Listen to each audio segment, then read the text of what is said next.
आईजीपीएस नटराजन से संबंधित चर्चा में आई सुषमा बड़ाइक, जिन पर आज 3 अपराध कर्मियों ने गोलीबारी कर दी। ऐसे में आज उन्हें गोली लगी है, उन्हें रिम्स अस्पताल लाया गया और उसके बाद वहां से उन्हें मेडिका अस्पताल में इलाज के लिए लाया गया है। फिलहाल हमारे साथ सुषमा बड़ाइक की बहन चांदनी बड़ाइक है, इनसे ही बात करते हैं कि क्या कुछ हुआ था, ये मामला, सूचना आपको जानकारी कहाँ से मिली? मेरे को घर से फ़ोन आया कि मैं शूटिंग में थी उस टाइम, तो घर से फ़ोन आया कि ऐसा ऐसा बात हो गया और जस्ट वही लोकेशन में शूटिंग छोड़ के वापस मैं यहाँ पे आई कि चलो मतलब क्या हो गया। फिर आने के बाद पता चला कि दीदी अभी 3-4 अभी रिसेंट में जो पॉपुलर केस था वो 3 केसेस है। एक तो सुनील बादल जो आपके मीडिया से ही है, जिन्होंने एक उपन्यास लिखा था मोय सुशीला, जिसमें नाम तो भले अलग दिया है मोय सुशीला, लेकिन उसमें उस पूरा उपन्यास को अगर पढ़ा जाए तो वो पूरा दीदी का कहानी है, जिसको बहुत ही गंदे तरीके से फिल्माया गया है, उसमें बहुत ही बुरी तरीके से लिखा गया है उसमें और उसके ऊपर भी केस चल रहा था। और दूसरी चीज़ कि जब दीदी पीएस नटराजन वाला केस चल रहा था उस टाइम पे भी दीदी के साथ एक बलात्कार हुआ था जो दानिश रिजवान करके, उनका भी केस चल रहा था, क्योंकि जब दीदी जेल चली गई थी तब उनके पेट में बेबी रह गया था, वही रेपिस्ट का, तो दानिश रिजवान का ही बेबी रह गया था। तो दीदी ने केस किया था कि मैं फाइनेंशियल अभी स्ट्रॉन्ग नहीं हूँ, क्योंकि मैं खुद ही अपना केस बहुत बुरी तरीके से लड़ रही हूँ, तो मेरे को मतलब मेरे बच्चे का परवरिश, कम से कम ये जो बच्चा है उसका परवरिश के लिए वो पूरा खर्चा उठाए।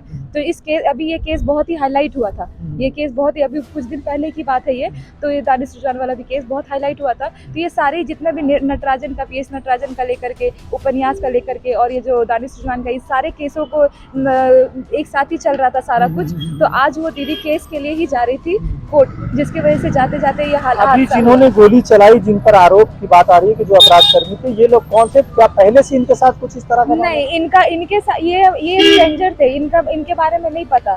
तो जो अभी केस चल रहा है, मेरा शक जाता है कि जरूर इनमें से ही किसी ना किसी का हाथ है इसमें, क्योंकि अभी इतने सारे, वो बेचारी अकेली अपने इंसाफ के लिए पूरे सबसे लड़ रही है, प्रशासन से लेकर के पूरा सारी चीजें, पूरा सिस्टम से लड़ रही है वो अकेली एक महिला। तो वो उसके साथ ऐसा हुआ, पता है, इतना सारा सिक्योरिटी रहने के बाद उनके पास 2 अंगरक्षक था और जा भी रही थी वो कोर्ट अपने बॉडीगार्ड के साथ।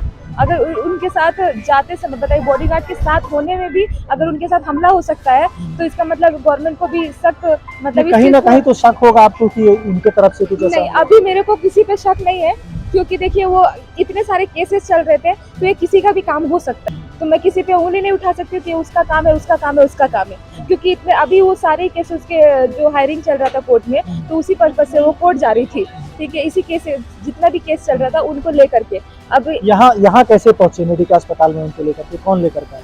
ये जहाँ जब उनको गोली लगी थी तो वही के उनके बॉडीगार्ड और वही के कुछ लोग मिलकर के यहाँ तक लेकर के आए और हम इन्फॉर्म किया गया कि ऐसा बात हुई है। पहले रिम्स अस्पताल भी ले जाया गया, वहाँ से फिर? देखिए इतना मेरे को नहीं पता है, क्योंकि उतना नहीं पूछ पाई हूँ मैं, तो बस वो भी यही है, बस मेरे से बस बोलने से का मतलब यही है कि भारत सरकार, हेमंत सरकार और जितने भी मतलब पुलिस प्रशासन टीम है, उन लोगों से हाथ जोड़ के रिक्वेस्ट है कि इतनी सिक्योरिटी होने के बाद भी दीदी आज मेरी इस कंडीशन में है, तो उसकी सिक्योरिटी टाइट की जाए, हॉस्पिटल में ज़्यादा से ज़्यादा सिक्योरिटी दिया जाए, उनको सिक्योरिटी का ध्यान रखा जाए।